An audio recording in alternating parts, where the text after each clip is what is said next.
Meera Shankar ma'am कह रही थी कि अभी ये जो बयान आया है कि रूस पर हम सेकेंडरी सैंक्शन लगा सकते हैं, तो इसको इंडिया के परिप्रेक्ष्य में कैसे देखा जाए? आनंद आहूजा साहब, ये सेकेंडरी सैंक्शन रूस तक ही रहना चाहिए, बदले रुख में भारत को कम से कम अब छोड़ देना चाहिए, क्योंकि रूस के नाम पे 25% एडिशनल टैरिफ पहले ही यूएस लगा चुका है? लक्ष्मण जी, जो हकीकत है वो सेकेंडरी सैंक्शंस का मतलब तो यही होता है कि जो देश रूस के साथ इस वक्त व्यापार कर रहे हैं उन देशों के ऊपर एडिशनल लगाया जाए टैरिफ, ताकि जो है उसका इनडायरेक्ट या डायरेक्ट असर जो है वो रशिया की इकोनॉमी पर पड़े। तो इसमें चाइना, यूरोप भी शामिल रहेंगे? चाइना भी होएगा, यूरोप भी शामिल रहेगा। यूरोप से तो अभी कुछ दिनों के पीछे कुछ दिनों से ये बातचीत भी चल रही है सेकेंडरी सैंक्शंस के बारे में कि अभी समय आ गया है जब यूरोपियन यूनियन के ऊपर भी सेकेंडरी सैंक्शन लगाई जाए। मैं एक बात कहना चाहूंगा कि आपके वो पैनलिस्ट नरेश जी ने एक बात कही कि इंडिया पार्टनर तो है, स्ट्रेटेजिक पार्टनर नहीं है। मैं उस बात से एग्री नहीं करता हूं कि इंडिया जो है वो बहुत एक स्ट्रेटेजिक पार्टनर है यूनाइटेड स्टेट्स का। आप उसको रूल आउट नहीं कर सकते हैं, स्पेशली जो अमेरिका की पॉलिसी है ताइवान के कंसर्न में, उसमें इंडिया का एक बहुत महत्वपूर्ण रोल है। आप ये नहीं कह सकते हैं कि इंडिया एक स्ट्रेटेजिक पार्टनर नहीं है, इंडिया एक पार्टनर है। दूसरी चीज, बात चल रही थी तो स्वर्ण सिंह जी ने बात कही कि साइड बाय साइड जो है वो नेगोशिएशन चल रही है। मैं एक बात पे कहना चाहूंगा कि इस वक्त जबकि हम ये कह रहे हैं कि इंडिया और यूएसए के रिलेशन ठीक नहीं है, उस वक्त भी अलास्का के अंदर जहां तक आर्मी की ज्वाइंट ड्रिल है वो चल रही है आज भी। तो आप ये नहीं कह सकते हैं कि ये एकदम ही रिलेशन पटरी से उतर गए हैं। पटरी से अभी नहीं उतरे हैं। ये एक ट्रेड से रिलेटेड सिर्फ जो है एक टेंशन चल रही है, और ट्रेड के मामले में भी हम दो चीजें भूल रहे हैं। नंबर वन कि यूएसए ने 86 दूसरे मुल्कों पे भी टैरिफ लगाया है। ये रेसिप्रोकल टैरिफ की बात है और फेयर ट्रेड डील की बात कर रहे हैं। सिर्फ हमको फोकस जो है 50% पे बार बार नहीं करना चाहिए। 25% तो रहेगा ही। जो इस वक्त इशू है, जो टेंशन का इशू है वो 25% का टैरिफ का है, 50% का टैरिफ का नहीं है, जो कि मैं बार बार कहता हूं। और हम पता नहीं क्यों अपनी मीडिया के अंदर बार बार 50% की बात कर रहे हैं। इंडिया के ऊपर 50% टैरिफ नहीं लगा है और ना ही लगने वाला है। सिर्फ 25% है, और 25% भी जो रशिया से तेल लेने का मामला है वो एक टेम्परेरी मामला है। By the end of this year मैं बहुत उम्मीद रखता हूं कि यूक्रेन और रशिया की वार खत्म हो जाएगी, और ये जैसे ही वार खत्म होगी तो ये 25% का मामला भी खत्म हो जाएगा। तो हमें सिर्फ 25% हालांकि एक बहुत ही डिबेट, हालांकि अटॉर्नी साहब, आपसे मैं पहले भी कई बार अपने शो में डिबेट कर चुका हूं कि 25% जो एडिशनल आपने इंडिया पे लगाया, यूएस ने इंडिया पे लगाया है, उसका सिर्फ मैं ही नहीं, कई लोग, यहाँ तक कि यूरोप में भी कई सारे वॉइसेस निकल कर आए कि ये जो लॉजिक दिया जा रहा है इंडिया के ऊपर 25% लगाने का, ये लॉजिक एक्सेप्टेबल है नहीं। मतलब ये यूनिवर्सल हो नहीं पा रहा है। रशिया ज़्यादा तेल खरीदता, वहाँ नहीं लगाते हैं। यूरोप भी तेल खरीदता, वहाँ नहीं लगा, कारोबार करता, वहाँ नहीं लगाते हैं। सिर्फ भारत को आइडेंटिफाई करके फॉर्मूला आपने लगाया। हाँ, उस पे आपसे काफ़ी उस पे बहस मैं पहले भी कर चुका हूँ। उस पे हम लोग नहीं जाएंगे, क्योंकि शो का थोड़ा सा हम लोग इस बार फॉरवर्ड लुक ही रख रहे हैं, क्योंकि पहले तो जितना कुछ उस पे आप भी कई चर्चा कर चुके हैं। प्रभुदयाल साहब, आपके पास आऊँगा, लेकिन एक छोटा सा कमेंट मीरा शंकर मैम से लेना चाहूँगा कि अगर यहाँ से आगे बढ़ना हो तो क्या भारत ये उम्मीद करे कि 25% एडिशनल टैरिफ जो रशिया के नाम पर लगाया गया है, पहले यूएस हटा ले, फिर बातचीत आगे बढ़ेगी तो ज़्यादा पॉजिटिव माहौल में बातचीत होगी? चाहिए और बातचीत जारी रखनी चाहिए, चाहे डायरेक्ट हो, चाहे इनडायरेक्ट चैनल से हो, चाहे दूसरी चीजों पे हो, क्योंकि यूएस से सिग्नल भी ये आ रहा है कि बाकी रिश्ते अभी चल ही रहे हैं, क्योंकि additional secretary ministry of external affairs और डिफेंस की 2+2 डायलॉग अपने यूएस कार्यकर्ताओं से हुई है, स्टेट डिपार्टमेंट से, और मिलिट्री एक्सरसाइजेज में यूएस ने भाग लिया है, भारत में भारत की सेना ने भाग लिया है यूएस में, और सिग्नल्स ये आ रहे हैं कि बाकी जो रिश्ते हैं वो चल ही रहे हैं। पर जो पहले बातचीत हो रही थी कि इंडिया एक स्ट्रेटेजिक पार्टनर नहीं है, एक्चुअली है, स्ट्रेटेजिक एलाय नहीं है। और इसमें फर्क है क्योंकि हम नेटो के मेंबर नहीं है, हम यूएस की जो फॉरेन पॉलिसी है उसको पूरी तरीके से सब्सक्राइब नहीं करते, हमारी अपनी दृष्टिकोण है। तो इस वजह से हम लोगों ने यूएस के साथ स्ट्रेटेजिक पार्टनरशिप, सामरिक साझेदारी है, अलायंस नहीं है। अलायंस नहीं है जी। हाँ, प्रभुदयाल साहब, स्ट्रेटेजिक पार्टनर हैं हम लोग, स्ट्रेटेजिक अलायंस नहीं है, ये कितना मायने रखता है? देखिए, इस वक्त तो स्ट्रेटेजिक अलायंस बिल्कुल नाकाम है, क्योंकि अगर आपके रिश्ते इतने खराब हो गए हैं, और जो खराब हैं इसको हम स्वीकार करना चाहिए हमें, तो तब स्ट्रेटेजिक रिलेशनशिप कहाँ रहती है? देखिए, अब मैं अपने मित्र आनंद आहूजा जी की बात से सहमत नहीं हूं जब उन्होंने कहा कि टैरिफ सिर्फ 25% है और 25% तो पेनल्टी है रशिया के साथ ऑयल खरीदने के लिए, लेकिन टोटल तो 50 हो जाता है। आप किसी नाम से लें, चाहे कहें कि ये सैंक्शंस है for purchasing of Russia oil, लेकिन इंडिया से जो एक्सपोर्ट्स जा रहे हैं उन पे टैरिफ तो 50% लग रहा है। तो हम ये गलत नहीं कहते कि हमारे प्रोडक्ट्स पे 50% टैरिफ है, चाहे जो नाम देके कहें, 25% है, 25% सैंक्शंस है, लेकिन टोटल तो 50 हो जाता है। देखिए, ट्रंप साहब ये कभी स्वीकार नहीं करेंगे कि उन्होंने गलत किया है। वो हमेशा कहते हैं कि वो सही हैं, और देखिए उनकी ईगो भी बहुत बड़ी है। तो बैक चैनल डिप्लोमेसी ही काम कर सकती है, क्योंकि हमारे प्रधानमंत्री भी क्यों स्वीकार करें कि हम अपनी नीति में ट्रंप साहब के प्रेशर से किसी तरह से एडजस्ट करेंगे, नहीं। लेकिन बैक चैनल डिप्लोमेसी कुछ रास्ते निकाल सकती है। जैसा मैंने पहले भी कहा, ये ट्रेड डील अराइव करना इतना मुश्किल नहीं है।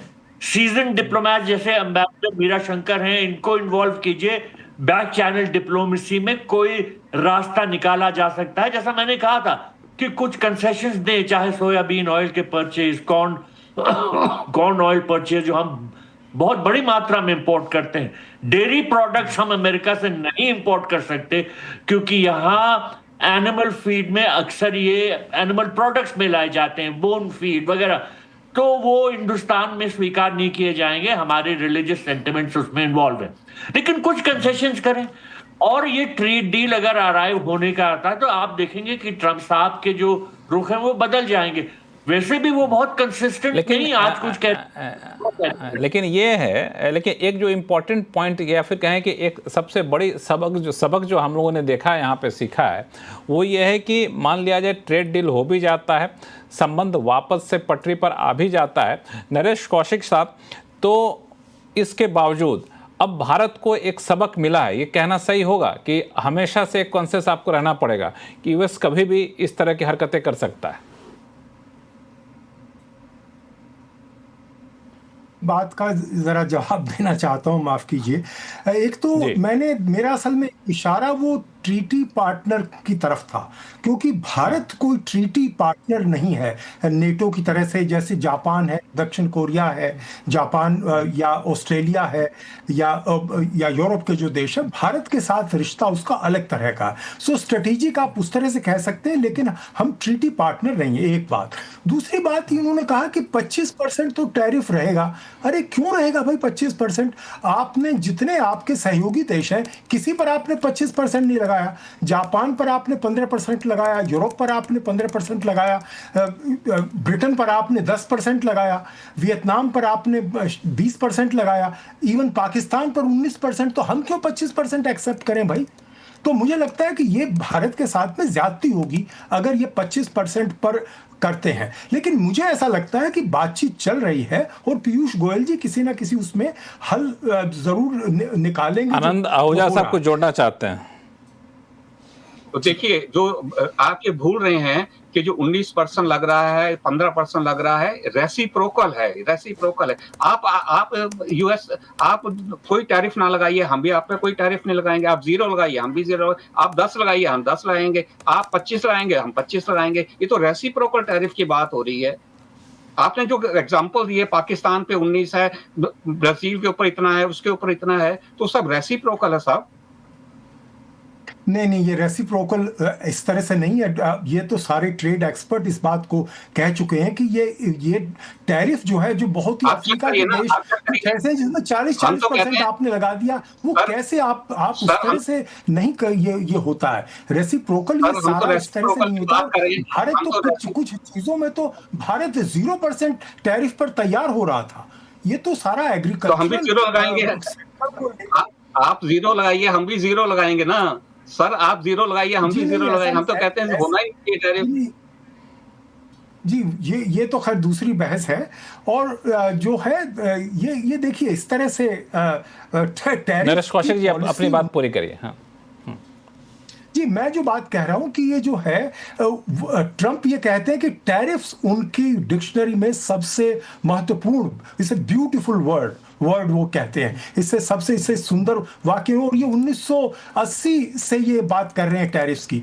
और ये टैरिफ की पॉलिसी 1930 में जो एक बार अमेरिका के राष्ट्रपति ने जो लगाई थी, हूवर ने, वो कितनी बुरी तरह से फेल हुई थी, उसी का लोग उदाहरण दे रहे हैं कि ये भी वैसे ही फेल होगी। अभी फ्राइडे को, यानी पिछले शुक्रवार को, जो फिगर्स आई हैं अमेरिका के अनएम्प्लॉयमेंट की, बेरोजगारी बढ़ रही है, वहां पर इन्फ्लेशन बढ़ रही है, और ये टैरिफ्स का धीरे धीरे असर शुरू हो गया है और आगे जाके होगा। तो अमेरिका के ही लोग ये कह रहे हैं कि भाई ये जो वहां फैक्ट्रियां बंद हो रही हैं, बहुत सारे छोटे छोटे दुकानदार जो हैं खत्म हो रहे हैं, वहां पर जिस तरह से इन्होंने वो जो टैक्स जो $800 तक ये कितना दबाव कर, ये कितना दबाव बनाएगा ये सारे फैक्टर, जो घरेलू फैक्टर है। मीरा शंकर मैम हमारे साथ जुड़ चुकी हैं। मैम, ये वहाँ पे बेरोजगारी का बढ़ना, महंगाई का बढ़ना, ये सारी चीज़ें ट्रंप पे कितना दबाव बनाएगा भारत के साथ संबंध बेहतर करने के लिए? क्योंकि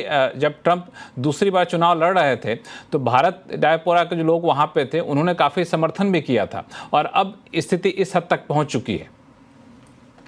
देखिए, भारत के लिए यूएस नंबर 1 सबसे ऊपर है व्यापार में पार्टनर, और हम लोग एक्सपोर्ट करते हैं यूएस को, वो हमारा नंबर 1 बाजार है। जो संतुलन है व्यापार का, वो भारत के हित में है। बहुत ज्यादा नहीं है, 45 बिलियन, जबकि आप देखिए तो चीन का 300 बिलियन के करीब सरप्लस है यूएस के साथ।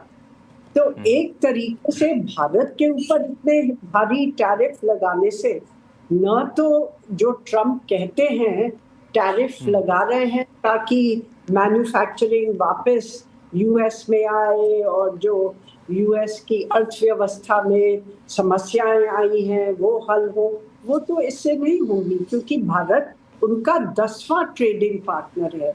उस हमारे से ऊपर 9 ट्रेडिंग पार्टनर्स हैं, और ज्यादातर इनके सबके ट्रेड सरप्लस हैं यूएस के साथ, कहीं गुना ज्यादा भारत के ट्रेड सरप्लस को लेकर।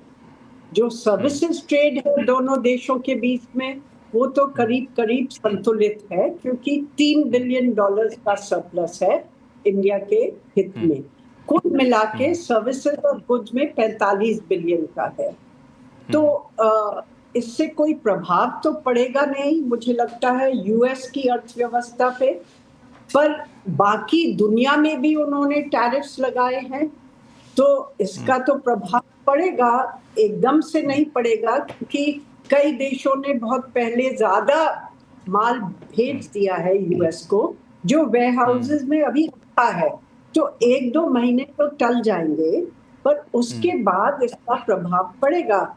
और जो बेरोजगारी है वो बढ़ी है, और इन्फ्लेशन भी बढ़ने के कुछ सिग्नल्स आ रहे हैं।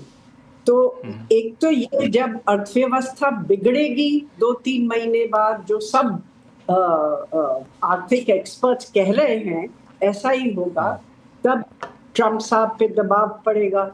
दूसरा, जब उनके मिड टर्म इलेक्शंस होंगे अगले साल, हाँ, वो भी एक इम्पोर्टेंट फैक्टर है। कांग्रेस के लिए, हाउस ऑफ रिप्रेजेंटेटिव्स के लिए, जो उनके लोकसभा का जैसा हाउस है नीचे, हर 2 साल वहां इलेक्शन होते हैं, तो उसमें अगर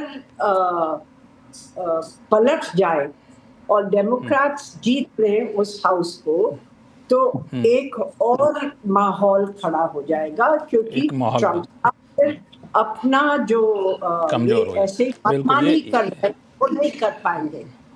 बिल्कुल, ये सारे फैक्टर हैं जिस पर हम लोगों को आने वाले दिनों में नज़र रखनी होगी, जो भारत और अमेरिका के बीच संबंधों को तय करेंगे।